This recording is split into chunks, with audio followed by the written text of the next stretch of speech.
Hi everyone, welcome to dream job online classes. ఈరోజు study of different fields, ఇది ఆర్ఆర్బిలోను అలాగే SSC సంబంధించి అన్ని ఎగ్జామ్స్ కూడా ఒక బిట్ అయితే డెఫినెట్గా అడుగుతున్నారు. సో అందువలన ఈ టోటల్గా ఎన్నైతే ఫీల్డ్స్ ఉన్నాయో అది ఆల్ఫాబెటికల్ ఆర్డర్లో నేను ఇక్కడ ఇవ్వటం అయితే జరిగింది. ఎందుకంటే ఇవన్నీ నేర్చుకుంటే డెఫినెట్గా ఒక బిట్ 1 మార్క్ మీకు వచ్చినట్టే. సో ఈ టోటల్గా స్టడీ ఆఫ్ ఫీల్డ్స్ అనమాట ఇవన్నీ కూడా. ఇది రైల్వేకి, ముఖ్యంగా రైల్వే ఏఎల్పికి అయినా సరే, జేఈకి అయినా, అలాగే టెక్నీషియన్స్కి అయినా, నెక్స్ట్ ఎన్టీపీసీ అయినా, అండ్ ఆర్పిఎఫ్కి అయినా, నెక్స్ట్ గ్రూప్ డి అయినా, ఏదైనా సరే రైల్వే ఎగ్జామ్స్కి చాలా చాలా ఇంపార్టెంట్. ఇవి మనకి అనాలజిస్లో అడుగుతారు, అనాలజిస్లో కూడా అడగచ్చు, లేదంటే డైరెక్ట్గా క్వశ్చన్ అడగచ్చు, లేదంటే రీజనింగ్లో అడగచ్చు. ఏ విధంగా అయినా సరే క్వశ్చన్స్ అడగచ్చు. ఒక్కసారి ఈ వీడియో మొత్తం చూడండి, మీకు డెఫినెట్గా యూజ్ అవుతుంది. అలాగే మన టెలిగ్రామ్ గ్రూప్లో కూడా జాయిన్ అవ్వండి, మన రైల్వే గ్రూప్లో కూడా జాయిన్ అవ్వండి. అందులో పీడిఎఫ్ కూడా పెడతాను, దీనికి సంబంధించిన పీడిఎఫ్. ఇందులో ఫస్ట్ క్వశ్చన్, అగ్రియాలజీ అంటే ఏంటి అని అడిగారు. అంటే study of customs of primitive man and study of grasses గురించి నేర్చుకునే దాన్ని మనం ఏమంటాం అంటే అగ్రిస్టాలజీ లేదా graminology. Next study of algae అంటే ఫైకాలజీ లేదా ఆల్గాలజీ. నెక్స్ట్ యాంటానమీ అంటే study of structures of animals and plants. Anemology అంటే స్టడీ ఆఫ్ విండ్. యాంగియాలజీ అంటే branch deals with the blood vessels and the lymphatic system. Anthology అంటే study of flowers గురించి చదివేది anthology. Anthropology అంటే study of human societies, cultures and they development. ఇది చాలా important. Anthropology అంటే study of human societies, culture and their employment. Apiology అంటే study of bees అంటే తేనెటీగలు అనమాట. అది. ఆర్కియాలజీ అంటే study of past culture of humans. Archaeology అంటే study of past culture of humans. Arthrology అంటే స్టడీ ఆఫ్ జాయింట్స్, బాడీ యొక్క జాయింట్స్ని study చేసేది అనమాట అది. ఆస్ట్రాలజీ అంటే study of stars for making, అంటే జ్యోతిష్యం సంబంధించింది కానీ ఇలాంటివన్నీ కూడా ఆస్ట్రాలజీ అంటారు. Astronomy study of celestial bodies అనమాట ఇది. బ్యాక్టీరియాలజీ అంటే స్టడీ ఆఫ్ బ్యాక్టీరియా. బయోకెమిస్ట్రీ అంటే study of chemical reactions. Biogeography అంటే study of living organisms, geographic distributions. Next biology అంటే ఏంటి అంటే స్టడీ ఆఫ్ లైఫ్. బయోఫిజిక్స్ అంటే study of physical aspects of living system. Biotechnology అంటే technology based on biological process of organism. Bryology అంటే study of bryophytes అంటే mosses, liverworts, hornworts ఇవి అనమాట. Cardiology అంటే study of heart and its functioning. Cartology అంటే study of maps.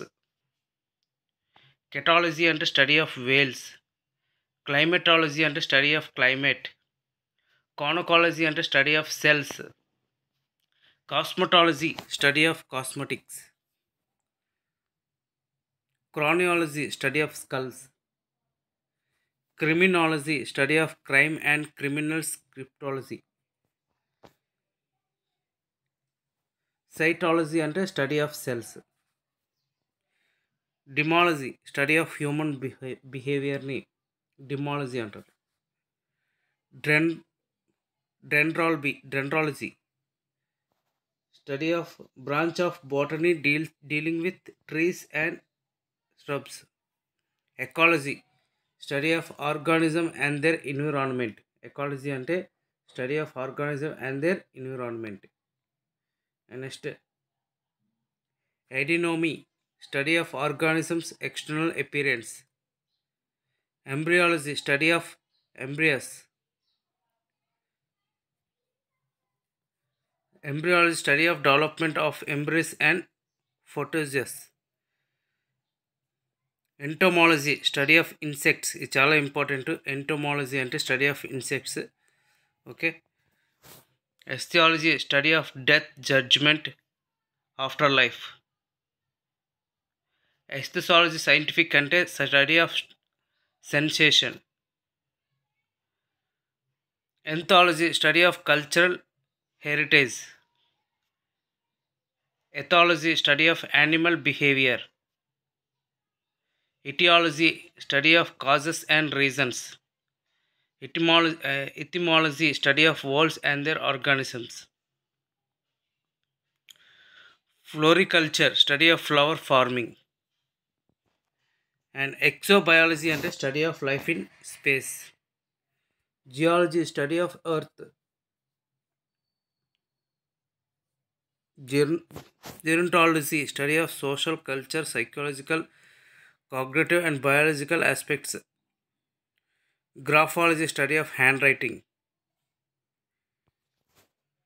Hematology study of blood, study of reptiles, study of blood. Herpetology ఇవన్నీ కూడా వస్తాయి. And haematology అంటే study of related to blood అనమాట. ఇవన్నీ కూడా నేను మీకు కింద డిస్క్రిప్షన్లో ఇస్తాను. మీరు టెలిగ్రామ్ గ్రూప్ జాయిన్ అయితే అందులో మీకు పీడిఎఫ్ అనేది ఉంటుంది. పీడిఎఫ్లో మీరు చూసుకోవచ్చు. ఇవన్నీ కూడా టోటల్గా పీడిఎఫ్ అంతా కూడా ఉంటుంది. ఇవన్నీ కూడా మీరు పూర్తిగా చదువుకోవచ్చు. ఇక ఆల్ఫాబెటికల్ ఆర్డర్లో ఇచ్చాను, ఒకటి కూడా మిస్ అవ్వదు. మీరు ఏ ఎగ్జామ్ అయినా సరే ఇందులో చూసుకుంటే మ్యాక్సిమం కవర్ అయిపోతాయి. అన్నీ కూడా ఆల్ఫాబెటికల్ ఆర్డర్లో ప్రతిదీ కూడా ఇవ్వడం అయితే మీకు జరిగింది. లైన్ వైజ్గా ఇచ్చాను. సో మీకు కింద డిస్క్రిప్షన్లో లింక్ అయితే ఇస్తాను. ఆ డిస్క్రిప్షన్లో లింక్ మీరు డైరెక్ట్గా డౌన్లోడ్ చేసుకొని మీరు చదువుకోవచ్చు. అలాగే మన టెలిగ్రామ్ గ్రూప్లో కూడా జాయిన్ అవ్వచ్చు. దీనికి సంబంధించి మెయిన్ ఇంపార్టెంట్ కొన్ని మనం చూసేద్దాం. సోషియాలజీ అంటే స్టడీ ఆఫ్ సొసైటీ అని. అండ్ నెక్స్ట్ థర్మాలజీ అంటే స్టడీ ఆఫ్ హీట్. థియాలజీ అంటే స్టడీ ఆఫ్ రిలీజియన్. ఇవి కూడా చాలా ఇంపార్టెంట్. ఇవి అంటే ఎక్కువసార్లు అడిగేది అనమాట. యూరాలజీ చాలా ఎక్కువసార్లు అడిగారు. Study of urine and it's diseases. ఇవన్నీ కూడా. జువాలజీ అంటే స్టడీ ఆఫ్ యానిమల్స్. ఇవన్నీ. సో ఆల్ఫాబెటికల్ ఆర్డర్లో ఏ టు జెడ్ అన్నీ కూడా ఇవ్వడం అయితే జరిగింది ఈ యొక్క పీడిఎఫ్లో. టోటల్గా ఈ పీడిఎఫ్ అంతా కూడా మీరు చూసి మీకు ఒక మార్క్ వచ్చినట్టే. ఇది ఇక్కడే కాదు, ప్రతి ఎగ్జామ్ కూడా చాలా ఇంపార్టెంట్. సో టాపిక్ వైజ్గా రేపు ఇంకో టాపిక్ గురించి మనం చూద్దాం. అలాగే మన జనరల్ సైన్స్, ఆర్ఆర్బీకి సంబంధించి జనరల్ సైన్స్ సపరేట్గా క్లాసెస్ అయితే కండక్ట్ చేస్తున్నాం. అది ఓన్లీ ప్రీవియస్ ఇయర్ క్వశ్చన్సే. అవి కూడా మనం సైమల్టేనియస్గా నేర్చుకుందాం. వీటితో పాటు అర్థమెటిక్ అండ్ రీజనింగ్ కూడా క్లాసెస్ అనేది నేను స్టార్ట్ చేస్తాను. అవి కూడా మనం నేర్చుకుందాం. అవి అర్థమెటికల్ రీజనింగ్ వచ్చేసరికి ఓన్లీ షార్ట్ కట్స్ సమ్సే చెప్తుంటాను. అంటే చాప్టర్ వైజ్గా చాప్టర్కి ఒక 10 క్వశ్చన్స్ 20 క్వశ్చన్స్ అలాగా ఓన్లీ షార్ట్ కట్సే. అంటే మీరు ఆ షార్ట్ కట్స్ నేర్చుకుంటే విత్ ఇన్ సెకండ్స్లో మీరు సమ్స్ అయితే చేసేస్తారు. సో మన ఛానల్ మీరు ఫాలో అవ్వండి. డెఫినెట్గా మీకు 100% అయితే జాబ్ అనేది వస్తుంది. Okay, thank you very much and all the best.